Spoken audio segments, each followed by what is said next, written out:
So we are studying the book of Revelation, and we've reached the throne room passage in the 4th chapter.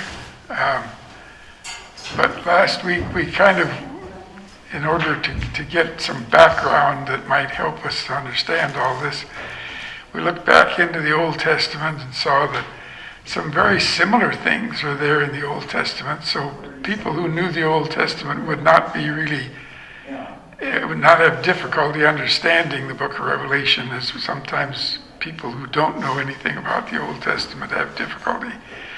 So we talked about Isaiah, who sees the Lord high and lifted up on a throne, apparently in the temple, and his garment, symbolic of his power and his influences, fills the temple. And there's a very dramatic scene, and then this issues in Isaiah considering himself too sinful to be in this closeness to the image of God. And so one of these creatures, we're going to talk a little more about these four beings. I did a little research and found out I was interested in the fact that the King James calls them beasts, and the later translations call them living creatures. Well, there really is some justification for that in the language, because in the first part they're called zoon, Z-O-O-N, which is, you see the likeness to the word zoo, means an animal, but it basically means just any animal, any living being. Then later, when we have the beasts so prominently in the scarier part of the book, those beasts are called by a different Greek word that means wild animals, but it more has the idea of the dangerous ones. You know, you go off into the jungle and you say, well, they're beasts in the jungle. You mean the dangerous ones.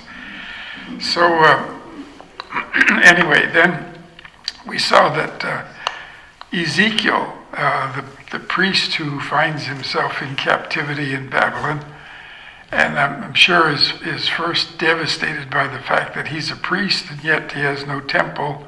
The temple has been destroyed, or is going to be destroyed, but he is in Babylon, and what's left of the temple is in Jerusalem.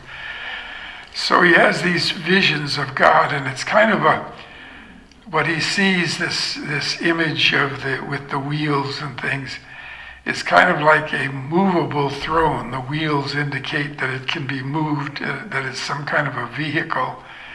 And it comes with, first Ezekiel sees this sort of storm thing rising, and lightning and thunder, and we can talk more about those. And it comes, and then he sees this vehicle in the middle of that storm, and there's one riding this vehicle, but he never describes that one. He just says there's one there. But he does describe these four creatures that are around that throne, and they're very much like the four creatures in Revelation. Now, we have names for them, and sometimes we try to differentiate things by names. So we have seraphim. Now the I am is sort of a plural.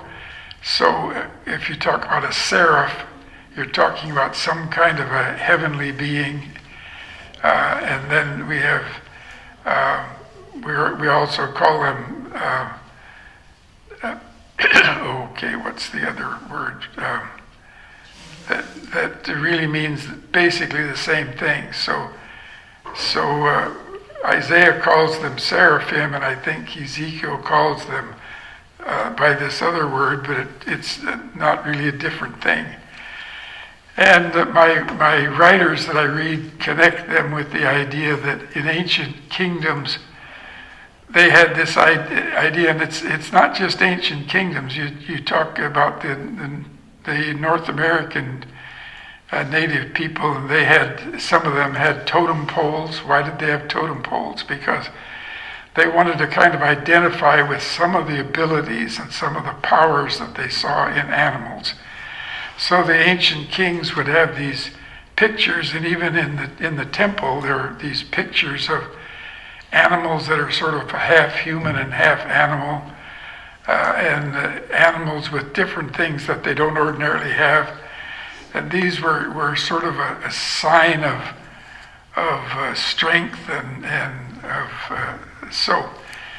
Anyway, I haven't mentioned Daniel in all of this, and Daniel is a very interesting book because of all the books in the Old Testament, Daniel's revelations seem to overlap with the book of Revelation, and anybody who gives you an interpretation of Revelation will always go back to Daniel to get some of their starting points. Daniel is very acquainted with the power of God and with the worship of God. He and his 3 friends were taken captive and find themselves in Babylon, and they were picked out because they were fine examples of young Israelites, and the Babylonian king wanted to have the counsel of the best of the people that he was conquering. So he pulled these boys in to be part of his counselors. And the first thing we have in the book of Daniel is this idea that they don't want to eat his food. And we think, well, because they're vegetarians. No, they're vegetarians because they know that all the meat will be offered to idols. And the only safe thing for them to eat is vegetables. So they make this deal with the king's people who are managing them that they will, for a length of time, they will eat only vegetables, and they prosper. So if you're talking to a good Seventh-day Adventist who believes that vegetarianism is really part of our faith, he probably would make the case from that text, but it really isn't the proper understanding of it. So then Daniel seems to be separated from the other 3, and the other 3 are standing by their loyalty to God. So when the king makes a statue of himself and requires that people bow down to the statue, he doesn't want all these people filling his throne room. He wants, his throne room is his place, but he wants them to bow down to his statue to show that they really are honoring him as the supreme person in it all. But these 3 won't bow down. So he gives them another chance and says, when you hear the band play, you must bow down. They don't bow down. So he throws them in the furnace, and they walk around in the furnace like they were in a nice park or something. And he sees a 4th person in the furnace with them. He says, I threw 3 people in the furnace, but I see 4 people there walking around.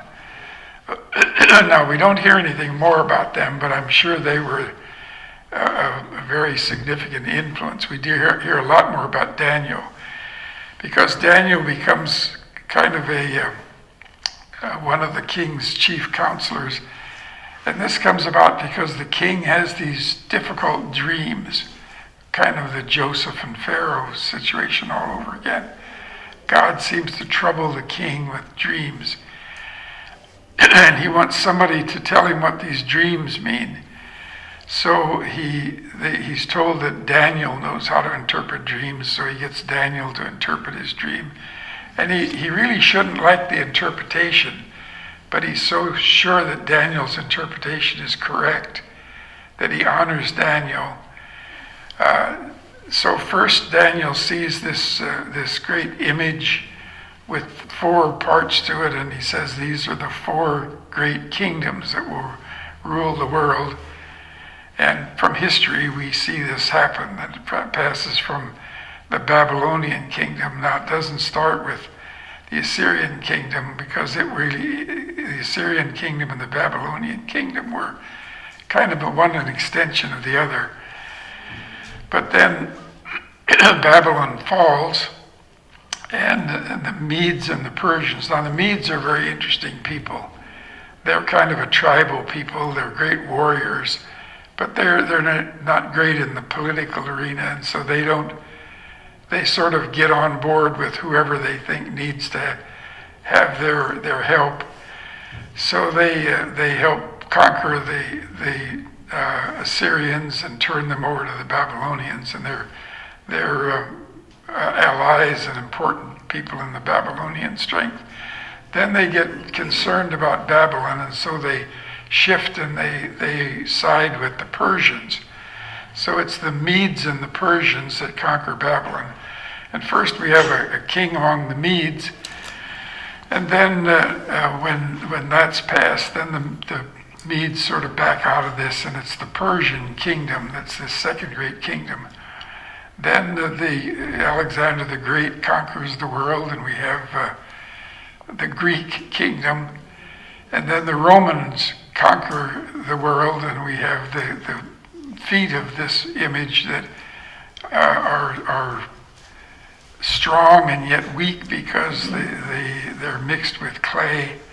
And Daniel sees this stone cut out of the mountains without hand, and it comes and it hits this idol at its feet and grinds it to dust. So basically what Daniel is predicting is that God will intervene before this fourth kingdom is over, and will intervene in ending it, and will set up his own kingdom that will never be destroyed.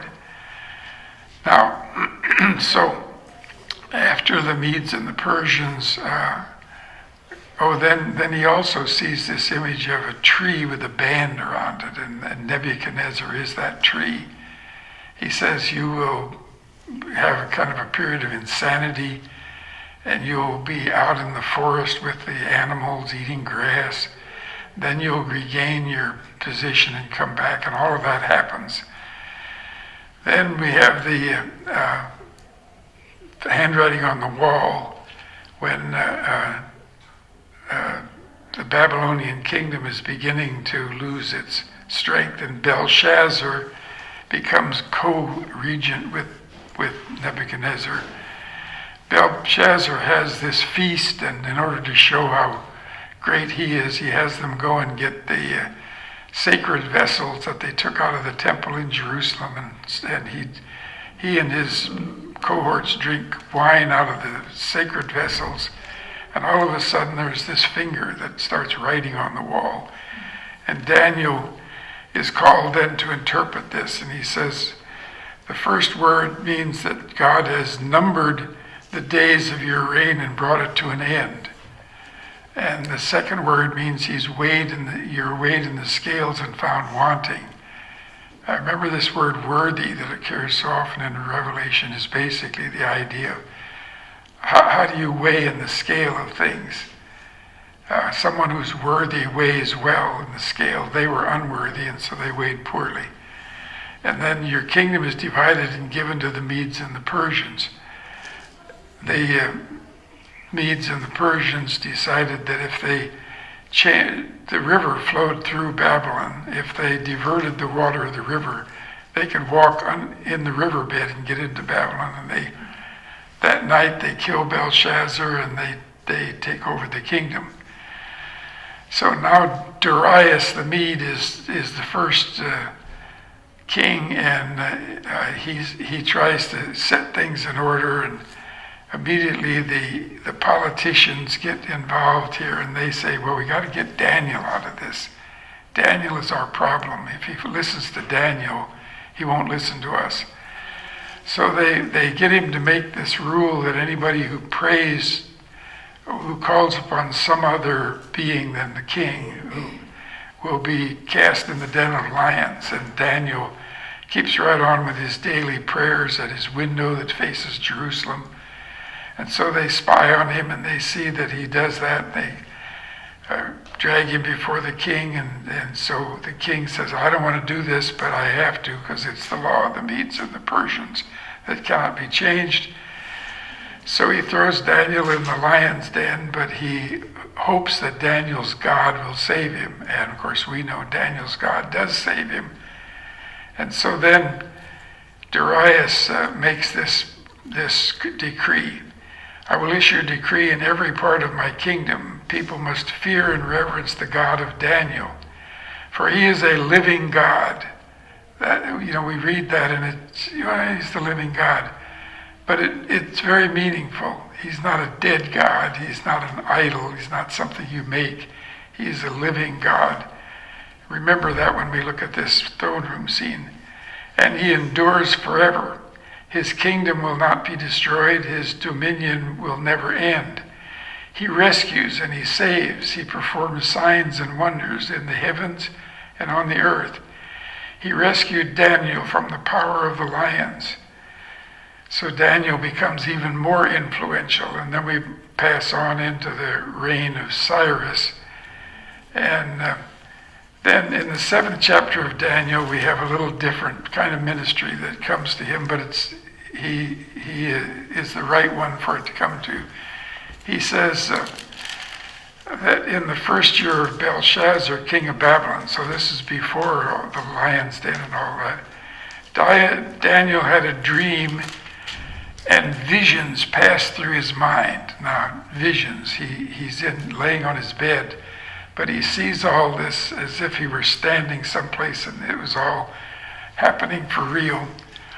He wrote down the substance of his dream. So now he sees this vision of these 4 great animals, unusual animals, that match his interpretation of the parts of the great statue.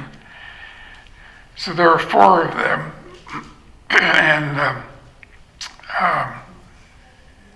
then as he gets to the end of this, and we don't spend more time on those, as I looked, thrones were set in place, and the Ancient of Days took his seat.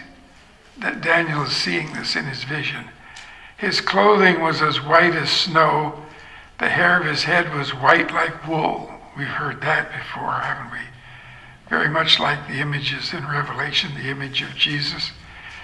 His throne was flaming with fire, and its wheels were all ablaze. Now, like Ezekiel, he sees wheels on the throne. A river of fire was flowing, coming out from before him.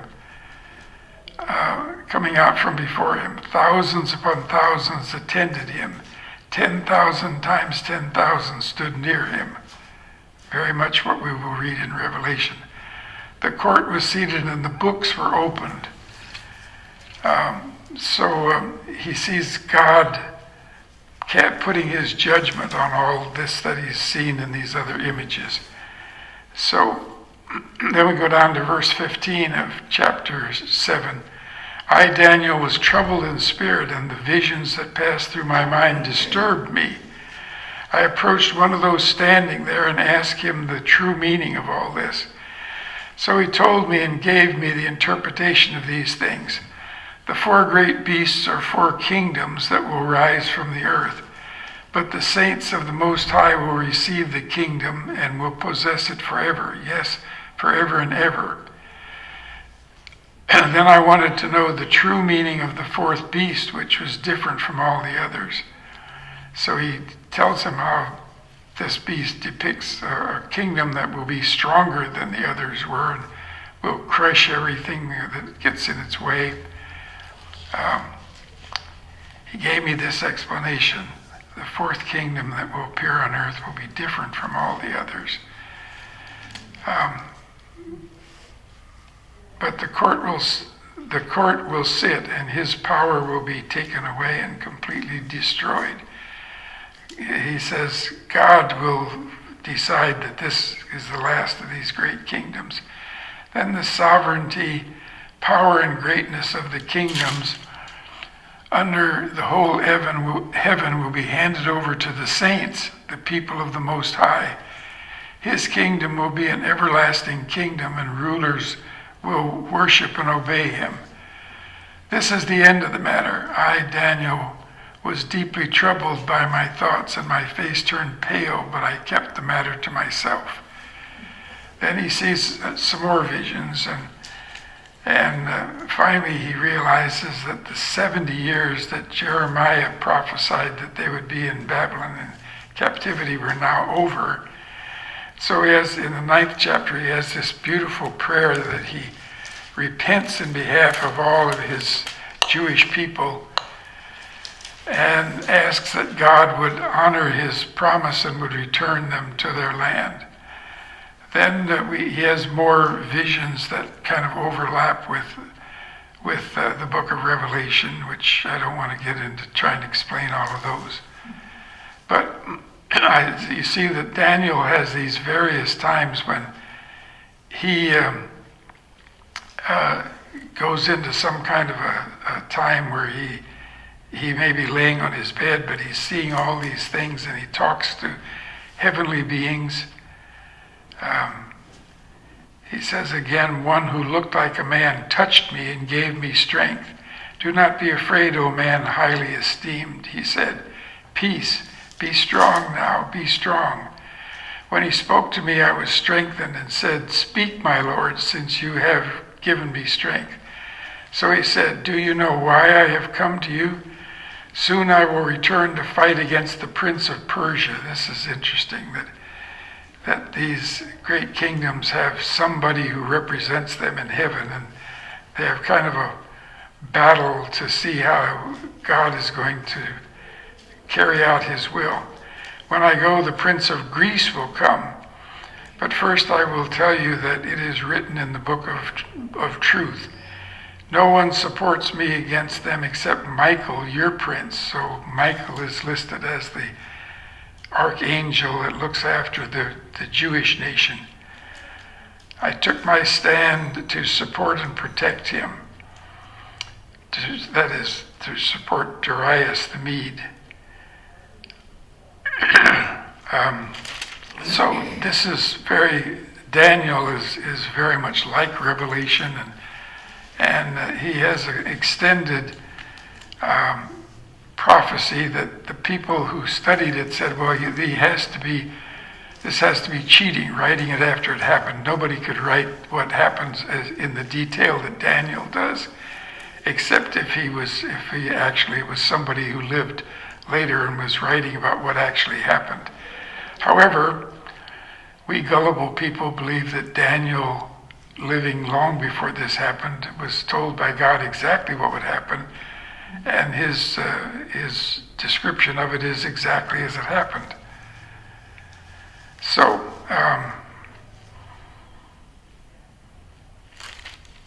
anyway, I just wanted to remind you that Daniel has very much the same kinds of experiences, but with different images.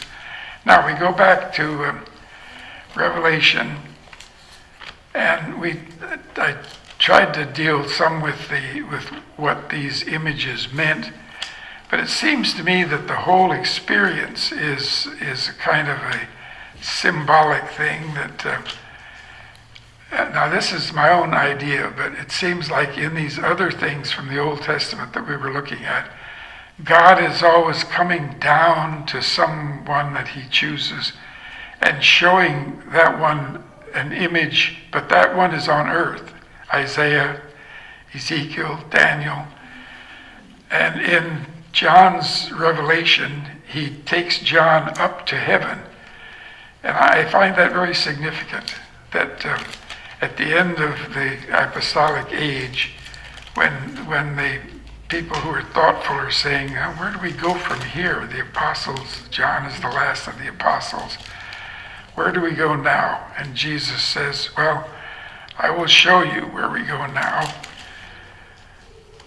So, and John has been told that he's supposed to write all of this, what he sees, and read it, send it to the churches and read it to them, and the people who read it and the people who listen to it and are moved by it will be blessed.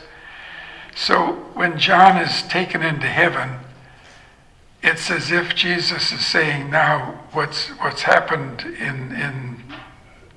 since Jesus is now in the picture is that heaven is now open. You can feel that heaven is your home as well. After this I looked, and there was a door standing open in heaven. Now, I don't see this so much as the door to get into heaven as in heaven it's a symbolic door that is standing open that says, this is something I'm going to show you what heaven is really like. The voice I had first heard speaking to me like a trumpet said, come up here and I will show you what must take place after this. You're wondering what's going to happen now after the apostolic age? Well, I will show you. At once I was in the Spirit, and there before me was a throne in heaven with someone sitting on it. Now, he never attempts to describe God, and I suppose that's because he never really sees God in any sense except as a presence that's there. And the one who sat there had the appearance of jasper. Now, my mother was a rock hound, and she gathered lots of jasper. But what we call jasper is some say the jasper that they're talking about that is clear as crystal, that you can see through it, is different than the jasper what we call jasper now. Some have speculated that really it's what we call diamonds, and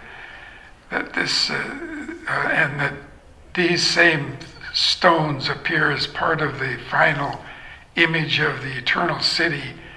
So the stones themselves, the jewels, the valuable things, they are part of what we see here. The one who sat on the throne had the appearance of jasper. Now we try to think, how would someone on a throne look like a stone look like? Well, if they said he had the appearance of diamonds, we'd say, oh, you're trying to tell us that he's supreme, he's marvelous. A rainbow resembling an emerald encircled the throne. Again, the emerald is a very significant stone. And this rainbow is not like the ordinary rainbow. It's a special rainbow that tells you that you're on divine ground. Surrounding the throne were 24 other thrones. Now, surrounding the throne, I'd always seen the picture of them sort of, the throne is there, and they're out here, and we're behind them. But they're surrounding the throne, and they're seated on their 24 thrones. And we talked about who these people are. Well, we're never told exactly who they are, but I want to point out to you that as we go through Revelation, keep in mind that this throne room scene is the center of the whole book. And again, we will see references to this throne room scene and these elders. So whoever they are, to us they speak of their function. They were dressed in white and had crowns of gold on their head. They were the overcomers that Jesus speaks to in the letters to the churches. And they had the gold Stephanus symbol of their victory, of their good works, on their heads. And from the throne came flashes of lightning, rumblings, and peals of thunder. You see this in Ezekiel's image. What does this say to you when you see something with thunder and lightning and all this? You say, wow, there's power here. So I think that every time we see this idea that around the throne of God come flashes of lightning, rumblings, and peals of thunder, we shouldn't understand this as we understand real thunder and lightning. We should understand it as a way to say you're in the source of power here. You're facing the place where all power is located. And then the 7 lamps, which are the 7 spirits, or the sevenfold Spirit of God, from this throne goes out to the whole world the light of God, the truth of God, the message of God. So, also before the throne was what looked like a sea of glass, clear as crystal. It's hard to know what to make of this sea of glass, except I was pointed out that if you're talking about a sea, you're talking about something that takes space, and maybe John is back behind this and he sees that, okay, I'm in the throne room and there is God, but I'm separated from God by this sea of glass. Maybe that's part of its meaning, is that it sort of sets God apart from everything else around him. And again, it's clear as crystal. You can look through it, but there it is. And it's a sea, and yet it's not turmoil. It's not waves splashing around. It's solid. In the center around the throne were 4 living creatures. Now, I think at one point I talked about, well, maybe they were kind of like the guards. Well, but God doesn't need to be guarded. And I talked about the idea that they have some relationship to the 4 Gospels. Well, that may be true, but it's, as John sees it here, he's seeing them as having a relationship between the power of God and those who are approaching, who are looking at the throne. So they represent, if you remember reading the Psalms over and over again, it talks about the whole creation praising God. And I think these beings are saying, God on the throne sends out his powers, and these beings represent his powers. So, one is like a lion, understood to be the king of the beasts, the greatest of the animals, although that could be debated. But at any rate, symbolically, the lion is thought of as the symbol of power among the beasts. The second was the ox. The ox is the faithful servant of men who can pull great weights and also was used for sacrifices.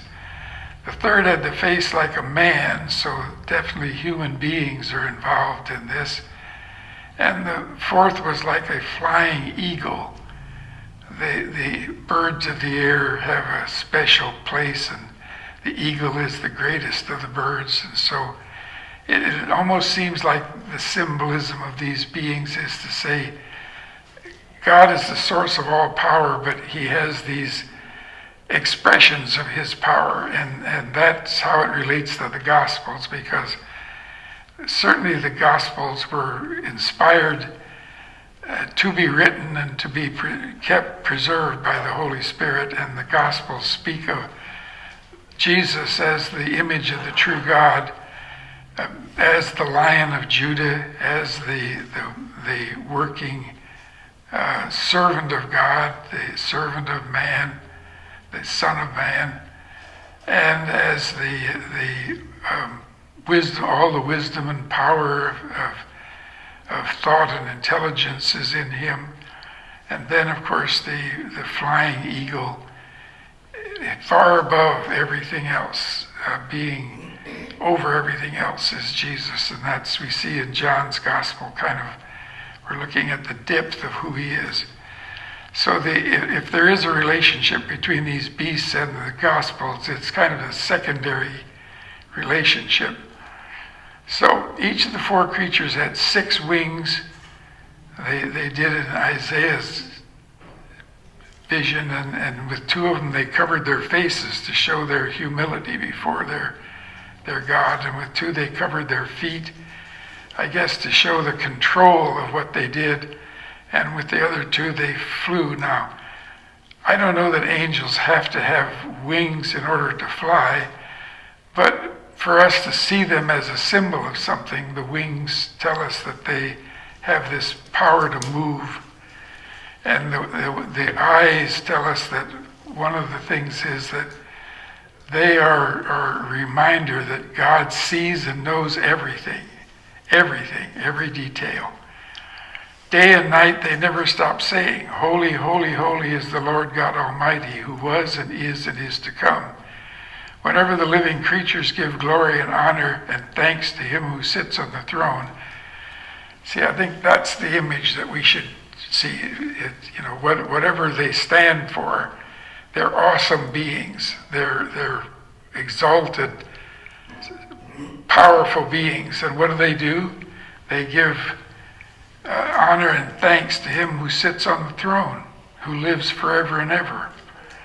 So they start this process of worshiping God, and then the 24 elders join in and throw their thrones before God. They throw their crowns before God. So they all fall down to him who sits on the throne and worship him who lives forever and ever.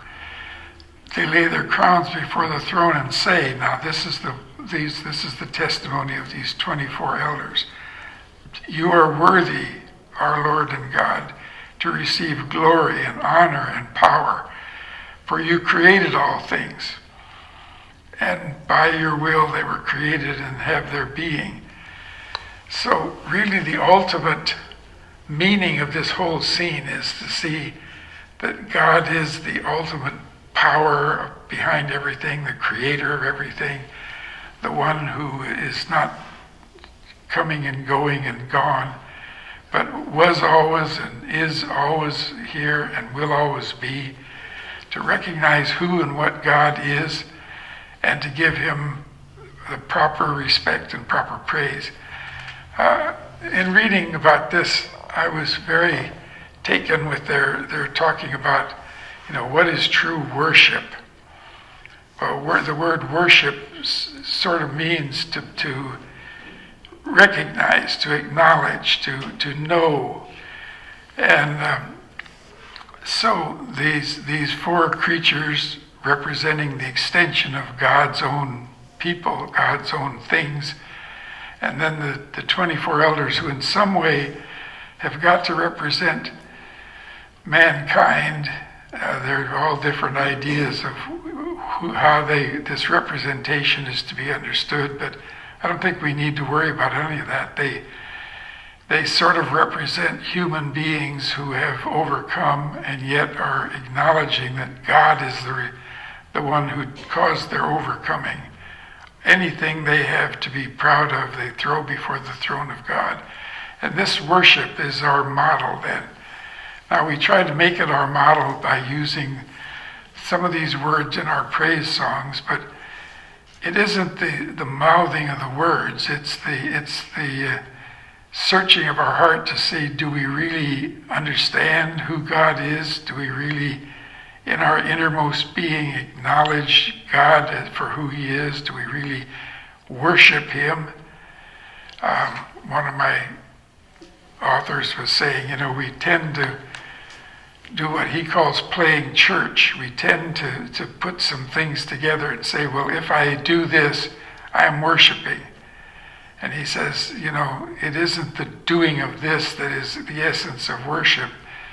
It's the attitude and the relationship to God. It's the full understanding of who he is and why he is to be worshipped, because he is totally worthy. He made it all.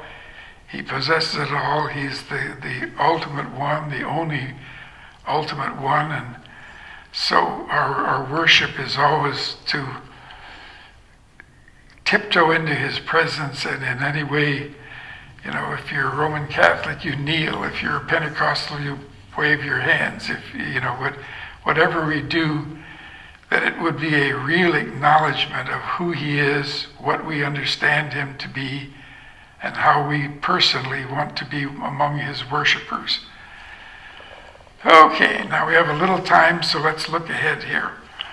So now John is taking all this in, and he's sort of representing us at standing in this throne room looking at all of this. And though John is totally aware from all of his experience, from his time with Jesus, from his being on the Mount of Transfiguration, from the things that he saw Jesus do and the things he heard him say, he's totally aware.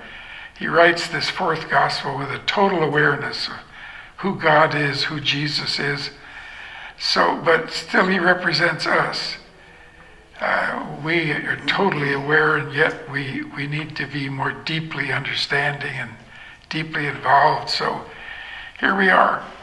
Then he looks more carefully and he sees that this being on the throne has in his right hand a scroll. Now, a scroll, we say, well, could translate that a book, but when we think of a book, we think of something, of our world.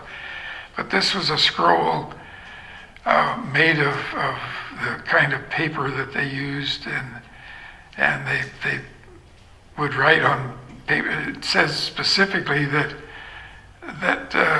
it was written on both sides, with writing on both sides. Paper was difficult to make and difficult to come by and difficult to preserve. So if you were writing just something simple, you would only probably use one side of the paper, the best side. But if you had a lot to say and you wanted to get it all in, you would write on both sides of the paper. So he says the paper in this scroll is written on both sides. And it's sealed with 7 seals. Now there's all kinds of references to these 7 seals, like the idea that at some time, at least Roman law had this idea that if you're talking about transferring ownership of property and wealth, you had a document, a will, and you had 7 reliable people testify that this was your will, and each of them would put a glob of wax on the final document and put the seal of their own ring on it. So the 7 seals then had to be broken by the 7 people who sealed them. I don't know that this has anything to do with this. I think it's just the 7 is this number of completion and perfection that we find in Revelation. So we're not surprised when we see that that it's sealed up, but it has 7 seals. And then every now and then there's a mighty angel sort of appears as a spokesperson for what's going on. And so at this point I saw a mighty angel. How did he know this angel was mighty? Well, trust him. He looks at the scene and he says, this is a special angel. This is a mighty angel. And he proclaimed in a loud voice. This loud voice is very significant in Revelation. Who is worthy to break the seals and open the scroll? But no one in heaven or on earth or under the earth could open the scroll or even look inside it. Now this is one of these things that John just knows. It's part of the drama. We don't have time enough to go and talk to every person on earth, but he knows that the angel makes this pronouncement, and there's nobody in heaven, nobody from earth, nobody who puts himself forth and says, here, I can do this. Who is worthy? Here's that word again. Weigh who they really are and what their ability is. No one is who is worthy to break the seals and open the scroll. I take it that John understood that this scroll was significant, since the image on the throne, God himself had it in his right hand. The right-handedness is part of understanding in ancient times that most people were right-handed. So who is worthy to break the seal and open the scroll?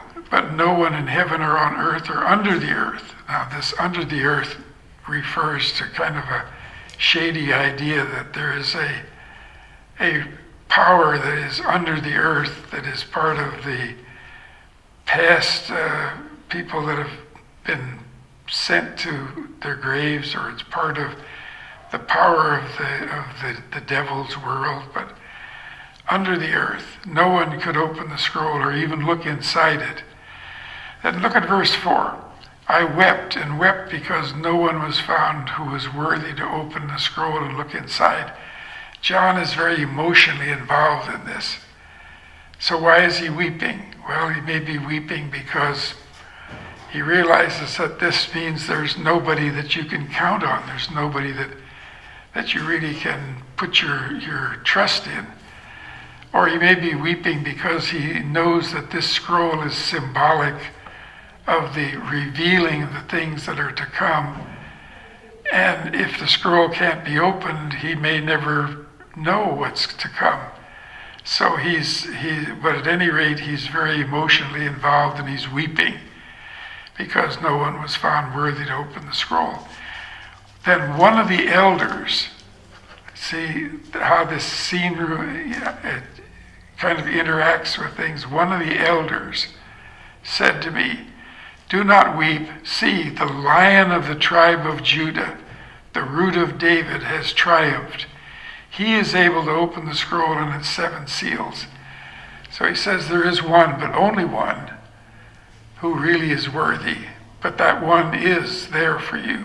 And he is the Lion of the tribe of Judah, which refers to this symbolic significance of the lion and the tribe of Judah, because he comes from that tribe which was given the ruler leadership of the 12 tribes. So he has triumphed.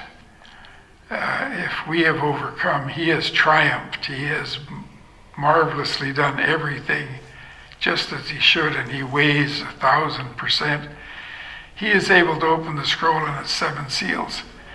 Then I saw a lamb, looking as if it had been slain, standing in the center of the throne. Now, he says, there it was. I just looked, and there it was. We talk about seeing Jesus, the wounds in his hands and his side in heaven. This is kind of the closest you come to that he sees a lamb looking like it had been slain.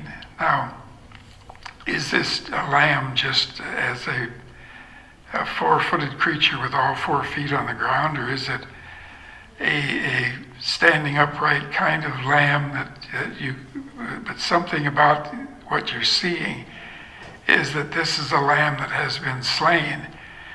And John, I'm sure, immediately says, oh yeah, Isaiah wrote about the lamb that was slain. So, and of course John knows himself, he wrote about John the Baptist saying, the Lamb of God that takes away the sin of the world. Looking as if it had been slain, standing in the center of the throne. Now, what he means is the center of this scene. In the throne room, the center is the throne of God, and the Lamb is right there, either on the throne or in the area of the throne, beyond the 4 living creatures, beyond the elders.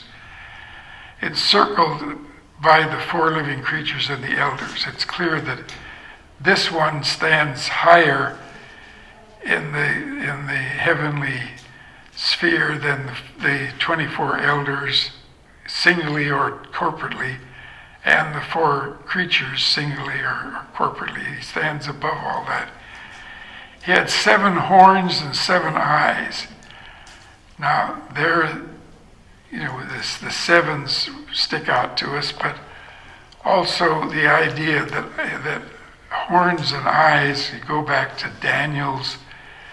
That's part of why I wanted to remind you of Daniel, that Daniel sees horns and eyes that have symbolic meaning. The horns, of course, always speak of power or authority in some way, and then the eyes speak of knowledge and awareness, which are the 7 spirits. So he is connected to the 7 spirits. Well, when we read in the Gospel of John that Jesus says to his disciples, I'm going away, but you don't need to be upset by that, because I'm going to send you another comforter. I am going to send him.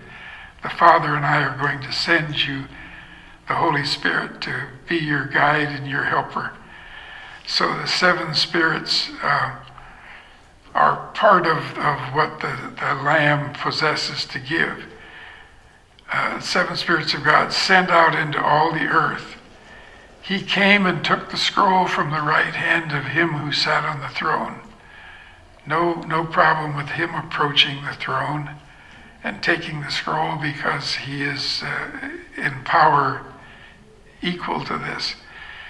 And when he had taken it, the 4 living creatures and the 24 elders fell down before the Lamb. Do we see this? I mean, the whole scene was God is supreme to be worshipped.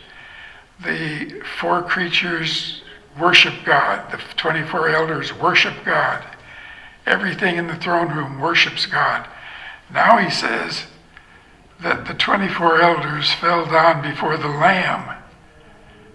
So now the worship shifts from the throne of God, the one on the throne, to the Lamb. So we see the equality, the deity here. And now this is where we get some of these images. Each one of these 24 elders had a harp.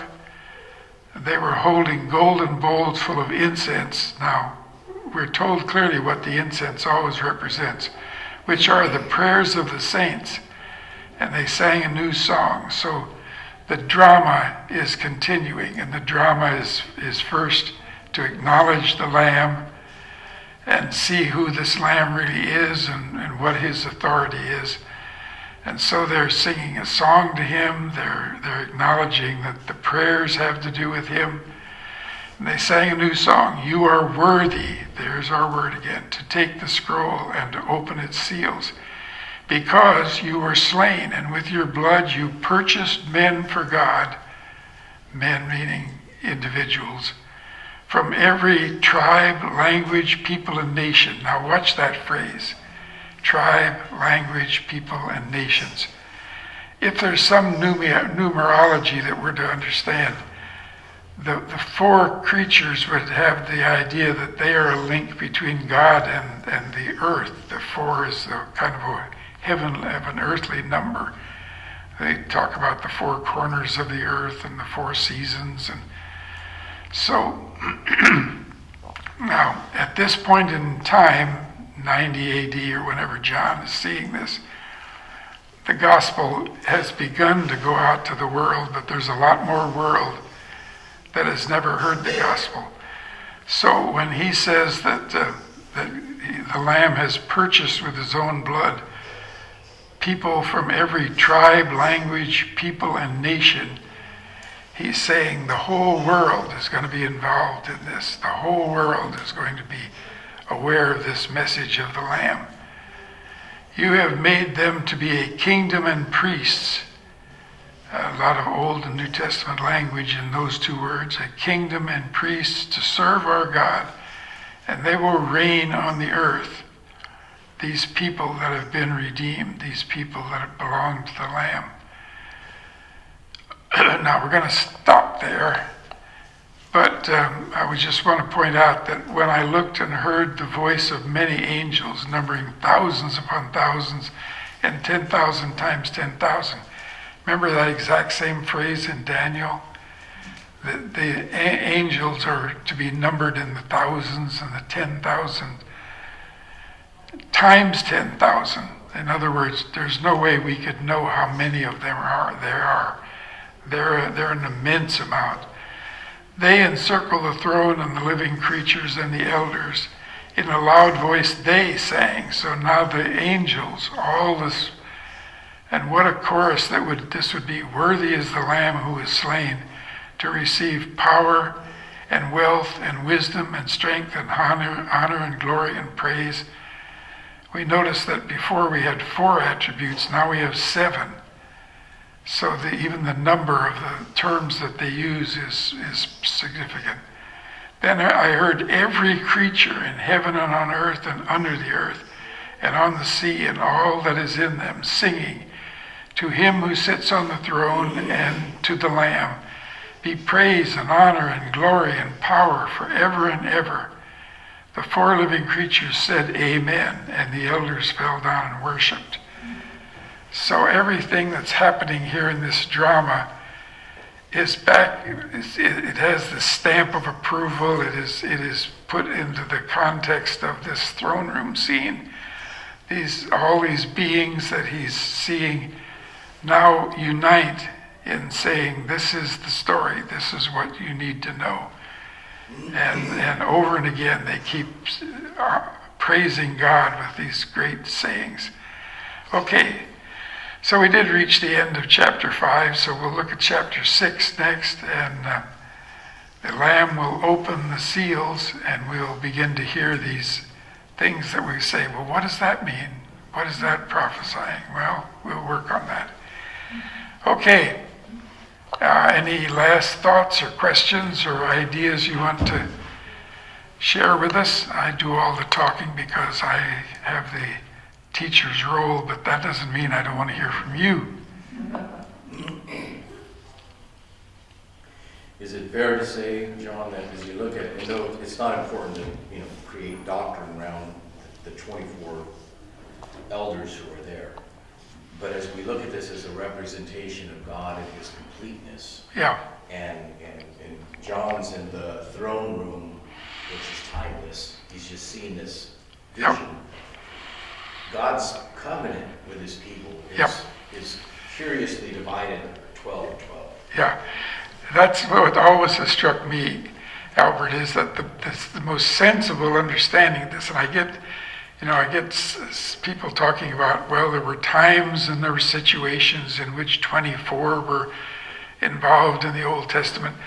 But it seems to me that, the dominant numbers, there were 12 tribes, and you see that when they took the tribe of Levi out for a special purpose, they took both sons of Joseph, so they would still have 12 tribes. And the 12 tribes will come back again in the book of Revelation several times. So we should never think that, the Old Testament was a failure, it's gone. No, it's not a failure, it's not gone. It was God's choice of what to do then. And then Jesus picks 12 disciples. Why 12? And yet, when Judas drops out, they replace him so that they still have 12 apostles.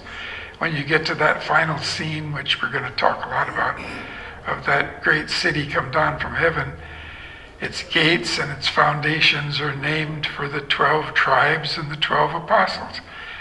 So it seems like this 12 and 12, 24 is saying all of God's people from whichever covenant. There certainly were our people from the Old Testament that we would consider to be equal in their relationship with God to we New Testament people. So I think you're right about that, Albert. And